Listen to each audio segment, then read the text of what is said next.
Social media అంటే ఒట్టి వినోదమేనా? నలుగురిని నవ్వించడమే కామెడీనా?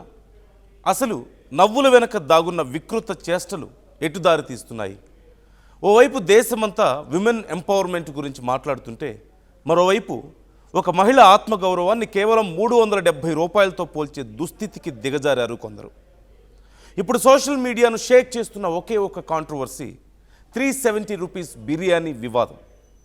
Big Boss 19 contestant standup comedian Praneeth More live షోలో జరిగినటువంటి ఈ ఇన్సిడెంట్ ఇప్పుడు తీవ్ర దుమారం రేపుతోంది.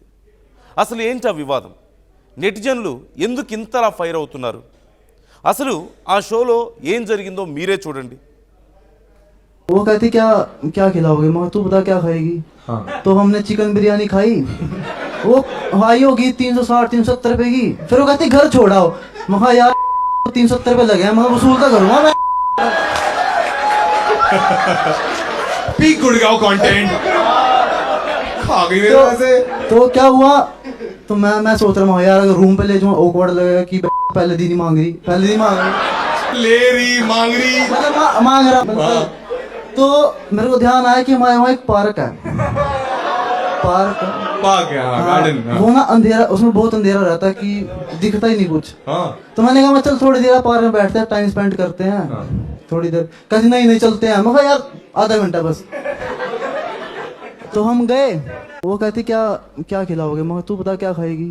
हाँ। तो हमने चिकन बिरयानी खाई, ప్రణీత్ మోర్ भाई होगी 360-370 रुपए की। फिर वो कहती घर छोड़ाओ। मैं कहा यार 370 रुपए लगे हैं, मैं वसूल तो करूँगा मैं। డేట్కు వెళ్ళారని पीक गुड़गांव అక్కడ 370 రూపాయలు పెట్టి ఒక చికెన్ బిర్యానీ తినిపించానని చెప్పాడు. అంతటితో ఆగకుండా ఆ డబ్బు ఖర్చు పెట్టాను కాబట్టి ఆ మహిళ నుంచి రిటర్న్ గిఫ్ట్ ఆశించినట్లుగా ఆ ఖర్చును తిరిగి రాబట్టుకోవాలి అన్నట్లుగా చాలా చాలా అంటే చాలా చౌకబారుగా మాట్లాడాడు. అంతకంటే దారుణం ఏంటంటే అతను అంత మాటలు అంటున్నా కనీసం ఖండించాల్సింది పోయి కమెడియన్ ప్రణీత్ మోర్ పళ్ళు ఇకిలిస్తూ నవ్వుతున్నాడు. చుట్టూ ఉన్న ఆడియన్స్ కూడా దానికి చప్పట్లు కొట్టి నవ్వుకున్నారు. ఈ చిన్న వీడియో క్లిప్ సోషల్ మీడియాలోకి రావడంతో నెటిజన్లు తీవ్రంగా ఫైర్ అవుతున్నారు.